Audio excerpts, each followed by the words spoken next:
Jadi kalau misalnya kita sebelum mulai kajian, kita ada yel-yel sih sebenarnya dari saya. Nah dulu tuh saya pernah ikut kajian di Padang, dan ini saya copy ya yel-yel ya. Nanti tolong diikutin ya guys. Oke, nanti kalau misalnya yel-yel itu adalah maaf. Oke. Nanti alhamdulillah luar biasa pikiranku, badanku, hatiku fresh fresh fresh. Allahu Akbar. Nanti kita ngomongin seperti itu ya. Oke? Nanti saya gitu. Oke. Nanti itu gerakannya simpel aja, cuma alhamdulillah luar biasa pikiranku, badanku, hatiku fresh fresh fresh. Allahu Akbar. Gitu doang. Bisa ya? Biar stretching ya Ustazah. Oke, mari kita mulai ya. 1, 2, 3. Alhamdulillah luar biasa pikiranku, badanku, hatiku fresh fresh fresh. Allahu Akbar. Oke, tepuk tangan untuk kita semua guys. Baiklah, alhamdulillahirabbil alamin. Segala puji bagi Allah Subhanahu wa taala yang telah mempertemukan kita dalam kajian muslimah pada siang hari ini. Semoga setiap langkah kita dicatat sebagai amal kebaikan oleh Allah Subhanahu wa taala. Amin ya rabbal alamin. Waalaikumsalam. Tidak lupa juga senantiasa kita panjatkan sholawat beserta salam kepada junjungan Nabi besar kita, Nabi Muhammad SAW. Allahumma sholli ala Sayyidina Muhammad wa ala ali Sayyidina Muhammad. Sahabat muslimah yang dirahmati Allah, perkenalkan saya Siti Destiani Sregar, biasa dipanggil Siti. Insya Allah akan memandu jalannya kajian muslimah kita di pada siang hari ini. Pada kesempatan kali ini kita akan bersama-sama menyimak kajian dengan tema amalan cerdas buah dari keberkahan niat. Nah, sebelum kita masuk ke sesi kajian, mari kita buka majelis ini dengan mendengarkan lantunan ayat suci Al-Quran. Kepada Aca kami persilahkan.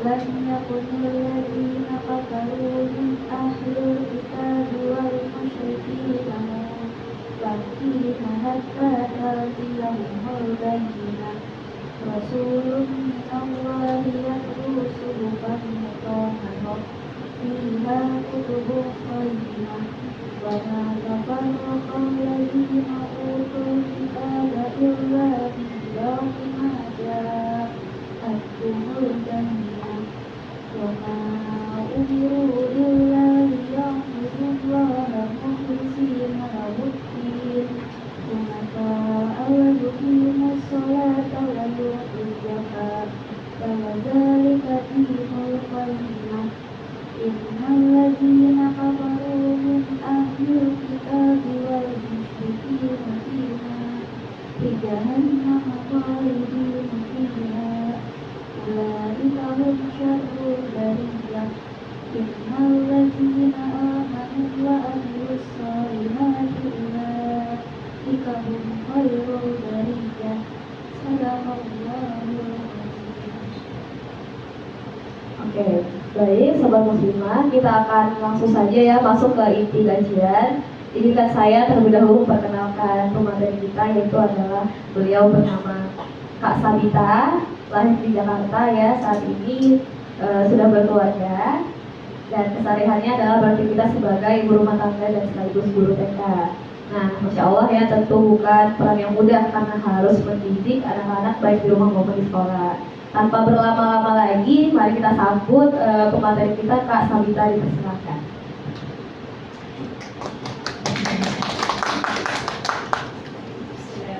Assalamualaikum warahmatullahi wabarakatuh. Waalaikumsalam warahmatullahi wabarakatuh. Saya ketukan ketemu sama ibu-ibu hebat di sini, Masya Allah ya. Alhamdulillahirabbil alamin. Alhamdulillahilladzi hadana bihadza wa ma kunna linahtadiya laula an hadana Allah. Asyhadu an la ilaha illallah wa asyhadu anna Muhammadan abduhu wa rasuluh.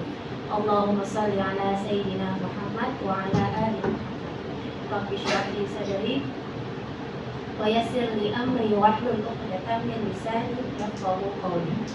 وقال الله تعالى في القرآن الكريم أعوذ بالله من الشيطان الرجيم بسم الله الرحمن الرحيم وما أمروا إلا ليعبدوا الله مخلصين له الدين حنفاء ويقيموا الصلاة ويؤتوا الزكاة وذلك دين القيم صدق الله العظيم.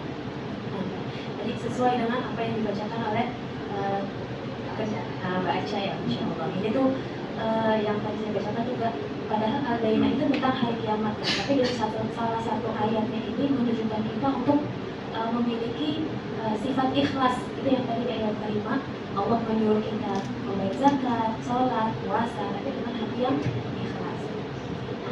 Selanjutnya apa nih, kakak-kakak atau ibu-ibu? Ini masih pada muda-muda ya, Masya Allah ya. Jadi saya punya ada sebuah cerita. Rasulullah mengisahkan kepada para sahabatnya tentang laki-laki yang 3 kali bersedekah dan 3 kali salah. Jadi laki-laki ini berdoa kepada Allah, ya Allah, saya ingin bersedekah, tolong tunjukkan saya orang yang tepat menerima harta saya, ya.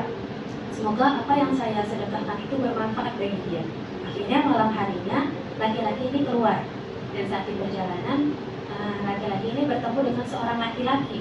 Akhirnya dia memberikan hartanya kepada laki-laki itu. Laki-laki itu menerimanya dan pulang ke rumahnya. Besok paginya di desa itu gempar, di kampung itu gempar, karena ada kabar bahwa semalam ada seorang pencuri yang menerima sedekah. Nah, seorang laki-laki ini yang bersedekah semalam merasa sedih, ya, merasa gagal, padahal dia sudah berdoa sama Allah. Dia minta ke Allah untuk menunjukkan orang yang tepat menerima sedekahnya, tapi ternyata yang disedekahi ada seorang pencuri. Akhirnya dia bersedih seharian, dia berdoa lagi kepada Allah, ya Allah, tolong malam ini saya ingin bersedekah kembali, tolong tunjukkan saya kali ini orang yang benar-benar tepat, gitu ya, benar-benar membutuhkan apa yang saya berikan, harta yang saya berikan kepada dia, gitu. Tolong tunjukkan aku, semoga harta yang aku keluarkan ini bermanfaat. Akhirnya malam itu dia keluar lagi. Saat di perjalanan dia bertemu seorang perempuan. Saat bertemu seorang perempuan, dia bilang ke perempuannya itu, ini saya ingin bersedekah, tolong terima sedekah saya, gitu kan. Akhirnya perempuan itu mengambil sedekah itu, harta yang diberikan kepada dari laki-laki itu kepada perempuan itu pulang. Dan besok paginya di kampung itu gempar lagi, gitu ya. Ada kabar bahwa semalam seorang pezina, seorang pelacur itu mendapatkan sedekah. Laki-laki ini merasa, ya Allah, udah 2 kali salah juga, gitu ya. Dia tuh sedih banget, merasa bahwa apa yang dia sedekahkan, apa yang dikeluarkan itu sia-sia. Dia sedih banget, dia merenung lagi, kenapa ya kok bisa begitu. Akhirnya dia berdoa lagi sama Allah, ya Allah, saya ingin bersedekah lagi malam ini, katanya. Tolong benar-benar tunjukkan aku orang yang tepat menerima sedekahku, gitu ya. Akhirnya di malam itu dia keluar kembali. Saat keluar, dia bertemu dengan laki-laki lagi. Dia berikan hartanya. Nah, yang ketiga ini laki-lakinya hanya berdiam diri, gitu ya. Dia bingung, tapi akhirnya dia pulang. Nah, besok paginya terdengar kabar lagi, kegemparan lagi di kampung itu. Ada berita bahwa semalam ada seorang yang kaya raya mendapatkan sedekah, gitu ya.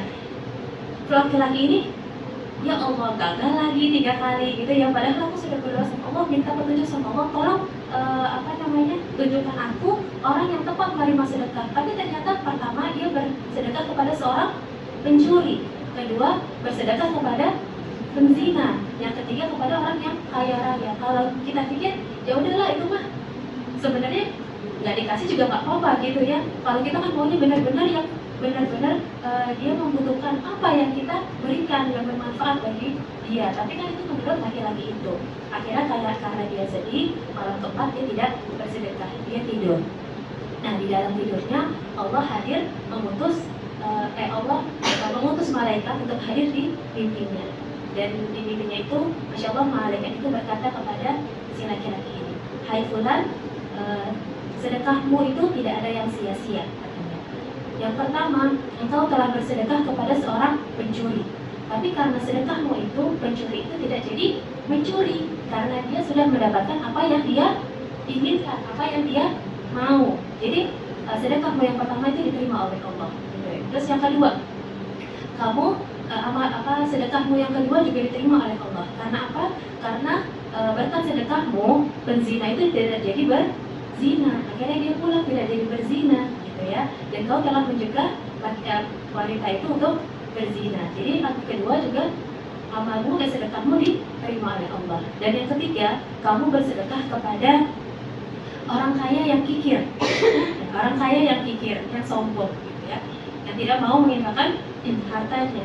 Dan berkat sedekahmu, orang kaya itu sekarang menjadi dermawan, masya Allah. Ya 3 kali dia sedekah, dia berpikir bahwa 3 kali itu juga dia salah sasaran, salah tujuan, sia-sia. Tapi ternyata tidak di mata Allah, gitu ya. Karena jadi teman-teman ada di sekolah, jadi ke bawah ya. Jadi cerita ini gitu ya adalah sebuah keberkahan dari niat gitu ya, dari niat. Dan ini adalah penjelasan dari hadis pertama Arba'in yang bunyinya innamal a'malu binniyat. Segala sesuatu itu tergantung pada niatnya. Wa innama likulli imri'in ma nawa, dan akan mendapatkan balasan atau ganjaran tergantung apa yang diniatkan. Ya, laki-laki ini berniat bersedekah, semoga sedekahnya itu diterima oleh orang yang berhak menerimanya dan bermanfaat. Ternyata seperti itu, gitu ya. Yang kita berpikir itu tidak bermanfaat atau tidak ada gunanya, tidak sia-sia, gitu ya. Ternyata di mata Allah itu, masya Allah, dia telah mencegah beberapa hal kejahatan dari niat kebaikannya itu, gitu ya Bu ya.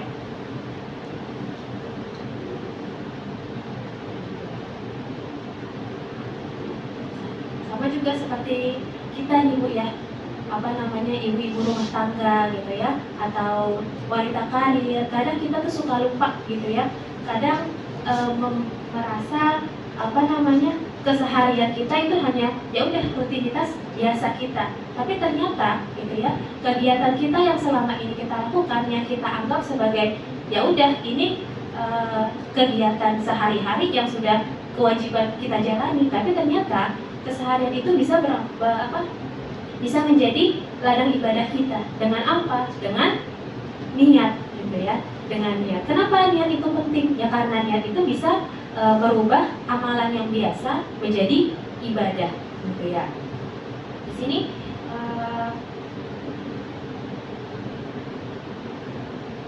saya mau tanya, gitu ya.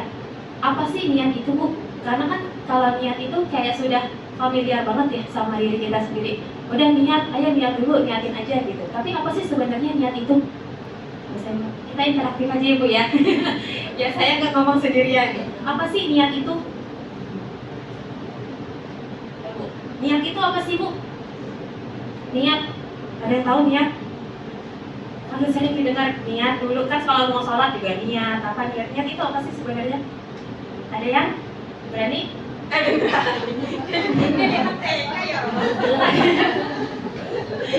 Kebiasaan sekolah. Ya, niat itu apa sih Bu? Niat itu ternyata bahasa serapan. Bahasa serapan yang diambil dari bahasa Arab. An-niyah yang artinya adalah keinginan. Tapi bukan hanya sekedar keinginan. Kalau dari bahasa Arab, keinginan itu ada artinya sendiri, ada bahasa sendiri, yaitu uridu. Uridu itu saya ingin. Tapi kalau niat artinya saya ingin yang berasal itu dari lubuk hati, dari hati kita sendiri. Jadi niat itu benar-benar keinginan yang datang dari dalam hati. Nah, kalau secara istilahnya niat itu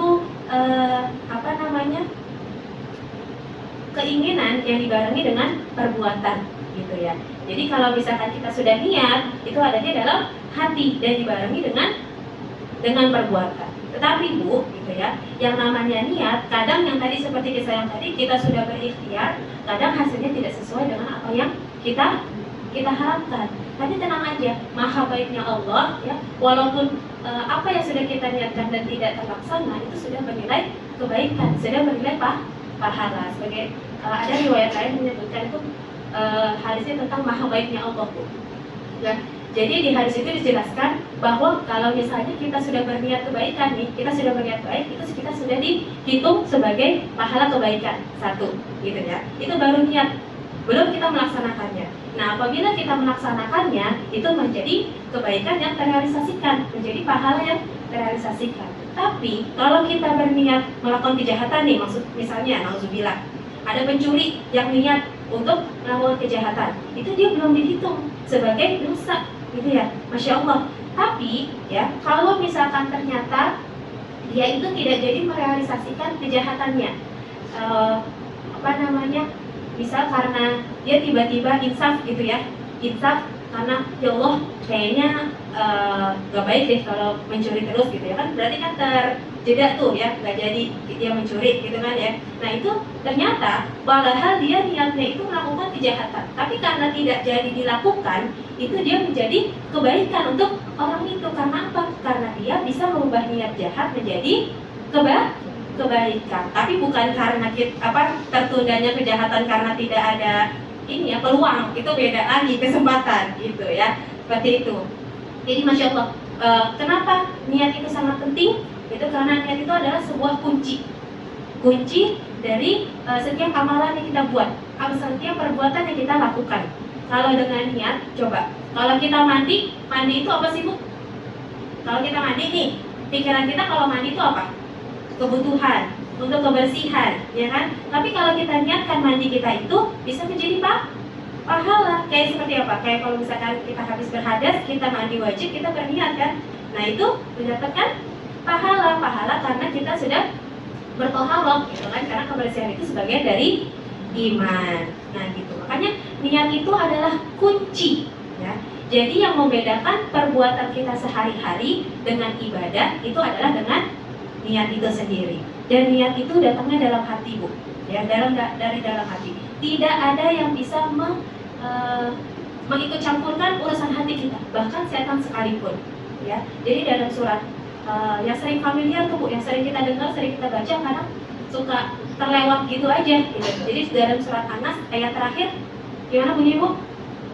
Alladzi yuwaswisu fi sudurin nas minal jinnati wan nas. Jadi nggak ada yang bisa mengintervensi hati kita selain diri kita sendiri. Nah, kenapa setan bisa menggoda kita? Karena dari niat yang ada di hati itu naik ke pikiran. Nah, dari pikiran itulah setan yang mengganggu. Jadi nggak ada yang bisa tahu isi hati kita selain kita dan Allah. Setan itu juga nggak tahu hati kita apa. Dia itu hanya menerka-nerka bagaimana pola keseharian kita nih, kalau misalnya kayak gini, kayaknya kayak gini deh diganggunya kayak gini deh, dibisikinnya kayak gini deh. Nah itulah yang menyebabkan niat kita menjadi goyah gitu ya. Nah karena niat itu adalah kunci dan dia akan terbuat sebuah keikhlasan gitu. Kalau misalkan orang sudah ikhlas itu sudah nggak mikirin hasilnya gitu ya, sudah nggak mikirin inputnya untuk kita, ya udah kita jalankan karena Allah, mau apapun hasilnya kita sudah berikhtiar, itu tergantung nanti Allah yang menentukan. Mau kita misalnya kalau kita mau hasilnya A tapi ternyata Allah memberikan hasil B, ya udah karena kita sudah berniat karena Allah tapi hasilnya tidak sesuai, ya mungkin ini yang terbaik untuk Allah, karena yang terbaik untuk kita belum tentu yang terbaik untuk Allah, seperti itu. Nah, kadang kalau misalkan kita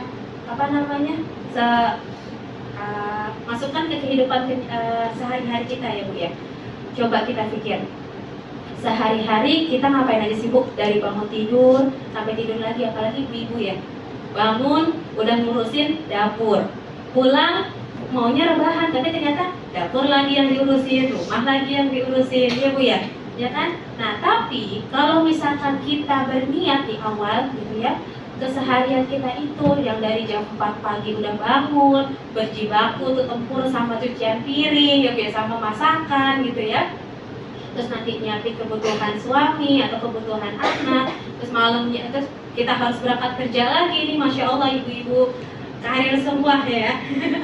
Gak mudah ya Bu ya bagi seorang perempuan untuk bekerja, itu masya Allah gitu ya. Terus nanti pulang juga mesti ngurusin rumah lagi, ngurusin anak lagi. Alhamdulillah kalau yang ada ART-nya, tapi kan tetap yang namanya suami sama anak kan gak mungkin kita serahkan ke ART ya. Ya kan? Itu kan hak kita juga atau tanggung jawabnya kita juga gitu ya. Tapi bagaimana kita bisa mengubah keseharian kita itu, gitu ya. Kegiatan kita sehari itu yang kita pikir, ya udahlah, ini emang kewajiban kok, gitu ya. Setiap hari udah ngelakuin ini, tapi bagaimana kita bisa mengubah keseharian kita itu menjadi sebuah pahala, gitu. Dengan apa, Bu? Dengan niat. Masya Allah, hanya dengan niat bisa mengubah kegiatan yang biasa, gitu ya, menjadi luar biasa. Contoh tuh, kalau kita punya sisir itu ada nilainya nggak sih, Bu? Kalau sisir kan banyak, semua orang punya sisir ya, Bu. Tapi kalau misalkan sisir itu misal udah dipakai sama Ronaldo, jadi bernilai nggak, Bu?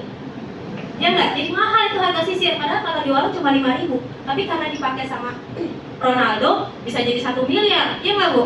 Nah, itu bagaimana nilainya sebuah itu pentingnya sebuah niat, gitu ya, yang bisa membuat kegiatan kita, gitu ya, amal kita, perbuatan kita yang tadinya biasa menjadi bernilai di mata Allah Subhanahu wa taala. Nah, bagi ibu-ibu di sini saya juga merasakan, gitu ya, tantangannya itu berat, gitu ya. Karena kita sudah niat di awal tapi ada aja gangguannya, gitu ya, Bu ya. Apa sih yang bisa menyebabkan kita gagal dalam berniat, gitu ya? Nah, di sini saya ada 3 poinnya nih, Bu. Jadi antara rutinitas dan gagal ikhlas yang tadi saya sebutkan. Karena keseharian kita sebagai seorang ibu atau seorang istri, gitu ya, karena kita menganggap ya udahlah kewajiban, tapi ternyata, gitu ya, kegiatan yang kita lakukan itu bisa membuat niat kita itu gagal, gitu. Yang pertama adalah merasa diri sia-sia. Kenapa merasa diri sia-sia? Kadang kita sudah bekerja, sudah ngerapiin rumah, gitu ya, dari bangun paling pagi, terus tidur juga paling malam, gitu ya. Kita sih mau gimana sih, Bu? Kalau saya nih, Bu ya, kadang-kadang terlintas gitu, rumah udah rapi, udah masak, semua keperluan udah dipenuhi, mau nggak sih, Bu, kalau dipuji, Bu, sama suami, Bu? Ya, Bu ya, apalagi perempuan kalau dipuji itu, ya Allah, terbangnya sampai ke langit ke-7 dah ya, Bu ya. Tapi kadang kan kalau laki-laki gitu ya, Bu, maksudnya sensitivitasnya tuh ya kurang lah ya, seenggaknya bilang makasih kek, gitu ya. Tapi kan kadang kalau misalnya itu kan suka lupa ya, Bu. Terus nanti kita ngedumel sendiri deh, rumah udah rapi, udah disiapin, udah dilayanin, makasih aja enggak, ya enggak, Bu? Nah itu, Bu, kadang seperti itu yang terlintas di pikiran kita. Itu yang membuat diri kita ikhlas kita, niat kita menjadi sia-sia, menjadi gagal. Terus yang kedua, lelah mental. Lelah mental di sini maksudnya dalam hal beribadah, gitu ya. Kalau saya dulu karena merasa waktu awal-awal punya anak tuh saya merasa ibadah saya tuh terganggu, gitu ya. Waktu sendiri kan enak ya, Bu, maksudnya sholat mah biasa aja, nggak ada gangguan, terus bangun malam juga fine-fine aja, gitu ya. Puasa sunnah juga hanyut, tilawah juga apalagi, mau di mana aja, kapan aja, gitu ya. Tapi ini tak biasa aja, Bu ya. Tapi setelah punya anak saya itu tipenya yang kinestetik, Bu, dan dia nggak bisa bermain sendiri, gitu ya. Dia harus ditemenin. Nah itu saya merasa stres sendiri. Ini gimana sih caranya, mau tilawah aja tuh nggak bisa, gitu ya. Mau sholat tenang, jangankan sholat sunnah, sholat wajib 5 waktu aja kadang buru-buru sat-sat tungguin anak, gitu ya, pikirin anak, gitu ya. Tapi ternyata kita ya seorang ibu nggak usah mikirin. Maksudnya apa yang kita lakukan untuk anak kita, gitu ya. Kalau misalkan kita niatkan karena Allah, gitu ya, itu juga bernilai ibadah. Jadi sebenarnya ibadah itu bukan cuma hal-hal yang zahir, yang terlihat, gitu, kayak sholat 5 waktu, puasa. Tetapi kalau kita bisa mendidik anak kita menjadi anak yang soleh, kita ikhlas mendidik anak kita, mendidik anak kita supaya menjadi investasi akhirat kita nih, ya gitu ya. Itu bisa menjadi pahala kita. Ya bagaimana nanti dia besar, dia menjadi anak yang soleh, yang bisa mendoakan orang tuanya. Karena apa, Bu? Salah satu doa yang amalan yang tidak terputus saat kita nanti meninggal, salah satunya adalah apa, Bu? Doa anak yang soleh. Seperti itu ya, Bu. Jadi coba kita renungkan dari tadi pagi sampai hari ini, sampai detik ini, sudahkah kita berniat?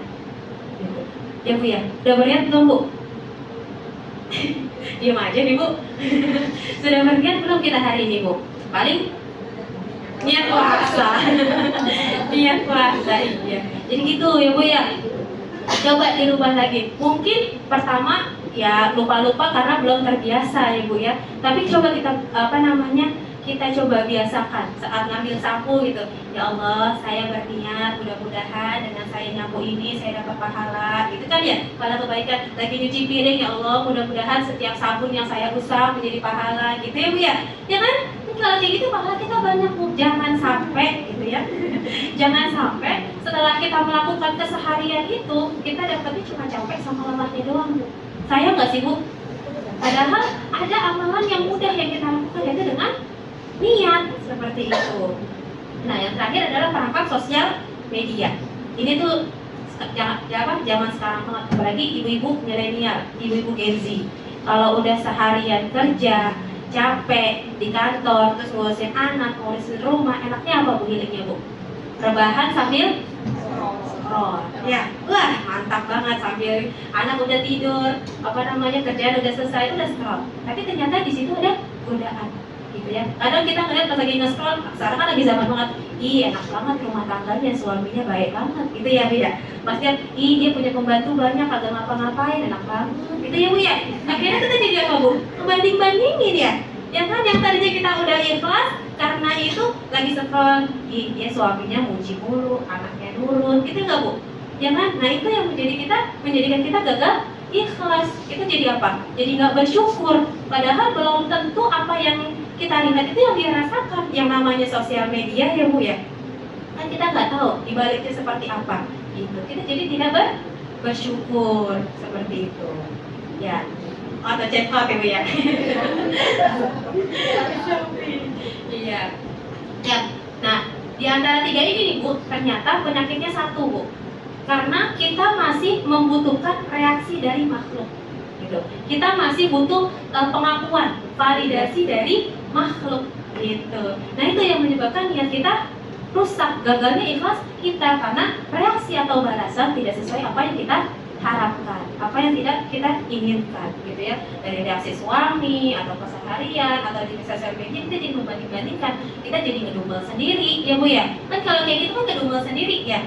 Apalagi kalau berangkat ke rumah aja kata suaminya, kenapa sih katanya ya, enggak gini aja gitu kan, malah jadi sia-sia gitu ya Bu ya. Jadi kalau misalkan kita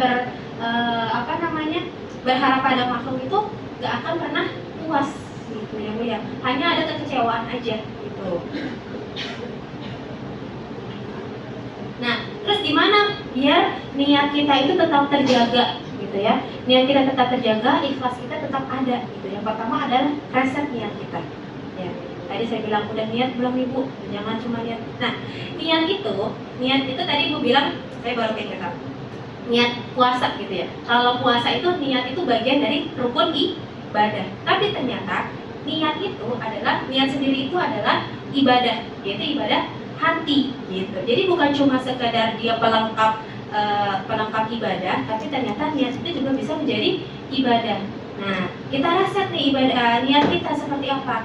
Misal, kalau misalkan kita jadi seorang istri gitu ya, kalau misalkan tindakan nyatanya kan sehari-hari ya udahlah ngurusin suami, ngurusin keperluan suami, tapi kita rubah, coba kita reset niat kita. Semoga apa yang kita lakukan kepada suami kita, apa yang kita berikan kepada anak kita itu adalah mengharapkan keridhaan Allah ya Bu. Karena kan seorang istri itu ridhonya ada di suami. Nah kita mengharapkan ridhonya Allah gitu ya. Atau seorang ibu lah, tadi orang ibu, kita ganti fokusnya, kita reset niatnya kita mendidik anak kita untuk menjadi investasi kita nanti di akhirat. Atau diri kita sendirilah, kalau yang belum punya anak atau belum punya suami gitu ya. Kalau kayak tadi contohnya mandi atau kebersihan, ya udah kita niatkan untuk menjaga kebersihan diri kita, karena kebersihan sebagian dari iman gitu ya. Jadi harus direset, niatnya direset dan fokusnya diubah gitu. Jangan hanya berfokus kepada hal-hal yang terlihatnya aja, zohiriannya aja, tapi kita coba berpikir lagi fokusnya untuk kebaikan yang lain seperti itu. Lalu yang kedua adalah ucapkan niat dengan lisan. Ada sebagian ulama yang berpendapat kalau misalkan niat itu cukup di dalam hati. Tapi kalau misalkan kita merasa nggak sibuk, kalau misalnya kita punya tujuan nih, kita cuma dalam hati aja, kita nggak catat, kita nggak apa, udah lewat aja gitu ya Bu ya. Kita punya goals apa, tapi kalau misalkan ya udah, pokoknya tahun ini mau ini. Tapi kalau kita nggak kita nggak tulis, kita nggak tempel, ya udah ternyata ini yang goalsnya tahun ini terlewat gitu ya. Nah itulah pentingnya mengucapkannya dengan lisan. Ya nggak apa-apa Bu, kalau misalkan mau diniatin terus tiap kita melakukan kegiatan nggak apa-apa gitu ya, karena itu yang bisa bernilai sebagai ibadah gitu. Terus yang kedua adalah kurangi berharap kepada makhluk. Tadi saya bilang Bu ya, makhluk itu kan ciptaan, kita berharapnya lebih kepada yang menciptakan kita, yaitu kepada Allah Subhanahu wa Ta'ala. Lalu yang keempat adalah senantiasa memperbarui niat. Ya. Kenapa kok diperbarui dulu? Karena niat itu ternyata bisa berubah-ubah Bu. Ya, di pagi kita sudah niat baik, ternyata siangnya ngelihat yang lain niatnya belok. Kayak kita kalau misalnya mau ke kantor aja, gitu ya, mau kantor ada osef lagi, diskon, kita belok bentar Ibu ya, gitu kan, gitu. Gitu juga dengan niat Bu. Ya, jadi kita harus selalu memperbarui niat. Jadi ada kisah itu seorang pemotong kayu. Jadi waktu zaman dulu itu dia ini mendengar bahwa di desanya itu ada pohon besar. Nah, pohon besar itu dijadikan sebagai sembahan lah, ritual meminta gitu ya. Nah, karena dia ini orang yang ahli ibadah gitu ya, dia marah. Nah, dia marah bawa kapak besar untuk memotong pohon itu. Nah, saat dia mau memotong, setan muncul. Kamu ngapa? Dia menjelma, tapi ya bukan sosoknya setan, dia menjelma sebagai laki-laki. Ngapain kamu mau potong pohon ini, katanya gitu. Aku mau potong ini supaya tidak ada lagi kemaksiatan, kezaliman di kampung ini. Karena pohon ini orang-orang jadi syirik semuanya sama Allah gitu ya. Jadi menyembah pohon ini, jadi pemintanya ke pohon ini gitu ya. Kata laki-laki, nggak bisa gitu ya, nggak bisa, ngapain kamu potong itu? Nggak bisa kamu potong pohon ini gitu ya. Ya nggak bisa lah, saya mau mencegah kemungkaran di akhirnya singkat cerita mereka ini berduel Bu. Berduel, lalu setan ini kalah. Pas bagian dipotong, setan ini bilang, ini aja gitu ya, kamu nggak usah potong pohon ini, tapi aku akan memberikan uang kepada kamu nanti malam di balik bantal gitu ya. Nah, laki-laki ini udah mulai goyah nih Bu, katanya kamu benar gitu ya, karena kan memang mungkin orang ini juga membutuhkan uang. Karena yang tadi saya bilang, setan itu menggoda dan tahunya itu dari keseharian, pola keseharian. Dia tahu si tukang kayu ini butuh uang, jadi yang ditawari adalah uang. Akhirnya, kamu benar, iya saya jamin kamu akan mendapatkan uang besok pagi di balik bantal kamu, katanya gitu. Akhirnya tukang kayu ini pulang ke rumah. Saat pulang dia tidur, besok paginya benar Bu, ada uang di balik bantalnya gitu. Dan akhirnya besoknya lagi dia tidur lagi, dia buka lagi bantalnya, ada lagi uang. Nah, yang saat ketiga kali pas dia buka bantalnya nggak ada uangnya Bu, nggak ada uangnya. Dia marah, ini gimana nih, janjinya mau ngasih uang tiap hari, tapi hari ketiga aja udah nggak ada uangnya gitu ya, cuma 2 hari udah nggak dikasih uang. Akhirnya dengan marahnya dia itu, dengan keselnya dia karena dia nggak dapat uang gitu ya, dia balik lagi ke pohon itu. Dia bawa kapak gedenya lagi, dia mau tebang pohon itu. Terus kata laki-laki itu, ngapain kamu mau potong pohon ini lagi? Iya, karena kamu bohong, katanya. Kamu bohong menjanjikan uang kepadaku, tapi hari ini nggak ada gitu ya. Ya nggak bisa, kamu nggak bisa potong pohon ini. Akhirnya mereka berduel lagi. Tetapi duel yang kedua kali ini, si pemotong kayu ini kalah Bu. Karena apa? Gitu ya. Dia juga, si pemotong kayu juga heran, kenapa aku bisa kalah olehmu, padahal kita sama-sama kok gitu ya, tenaga kita juga sama seperti yang awal tadi gitu ya, kita sama gitu. Kenapa aku hari ini bisa kalah? Terus kata dia, karena hari ini niatmu berbeda dengan saat yang awal.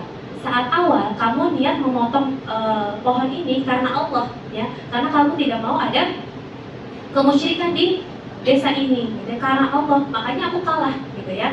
Nah, yang kedua, kamu kembali ke pohon ini bukan karena Allah, tapi karena kamu kesel, gitu ya. Karena kamu kesel, tidak diberikan, tidak dijanjikan uang yang sudah dijanjikan, ya kan? Tidak ada uang yang dijanjikan sama setannya itu. Akhirnya dia kalah. Nah, itulah Bu ya. Pentingnya bagaimana kita selalu memperbarui niat kita.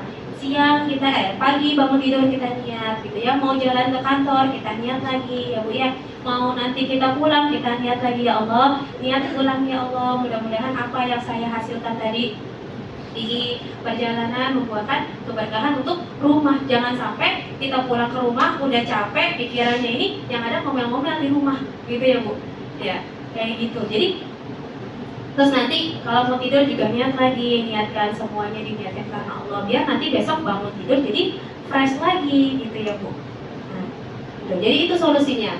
Lalu jadi kesimpulannya nih Bu ya, kesimpulan dari materi yang tadi saya sampaikan adalah niatkan segala aktivitas kita karena Allah, agar apa yang kita lakukan tidak hanya menjadi keinginan dan tabungan kosong akhirat. Mudah-mudahan, saya yakin ibu-ibu di sini nggak ada yang kosong tabungannya, insya Allah. Amin ya rabbal alamin. Lalu selalu perbarui niat supaya tetap pada niat awal karena Allah Subhanahu wa Ta'ala. Semoga kita bisa menjadi orang yang ikhlas dalam mengerjakan amalan, ya Bu ya. Mungkin itu aja yang bisa saya sampaikan, kurang lebihnya saya mohon maaf. Oh ya, ini ada sedikit quote buat para ibu-ibu ya. Lelahnya seorang ibu dalam mengurus rumah tangga bukanlah hukuman, melainkan cara Allah menghapus dosa tanpa kita sadari. Jangan biarkan keluhan menghapus pahala yang sudah susah payah kita kumpulkan hari ini. Gitu ya Bu ya. Masya Allah. Assalamualaikum warahmatullahi wabarakatuh. Waalaikumsalam warahmatullahi wabarakatuh. Insyaallah, terima kasih banyak kepada Kak Sabita atas ilmu yang sangat bermanfaat dan penuh pengingat bagi kita semua. Selanjutnya mungkin kita akan membuka sesi tanya jawab ya untuk sobat muslimah. Bagi yang ingin bertanya boleh di raise hand, nanti Kak Sabita jawab. Ada yang mau bertanya terkait niat ya?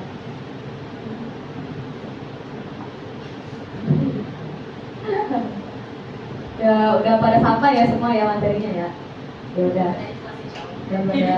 pada ikhlas semua. Oke, baik. Nah, mungkin sudah cukup semua dan tidak ada pertanyaan. Sebagai bentuk apresiasi nanti kita bakal foto bersama dan penyerahan kenang-kenangan kepada Kak Ika dari Kak Sabita dari Bu Ika gitu, maksud saya terbalik. Mohon maaf ya guys. Ya kepada Bu Ika bagi silakan. Nanti kita tolong Kak Ika fotonya.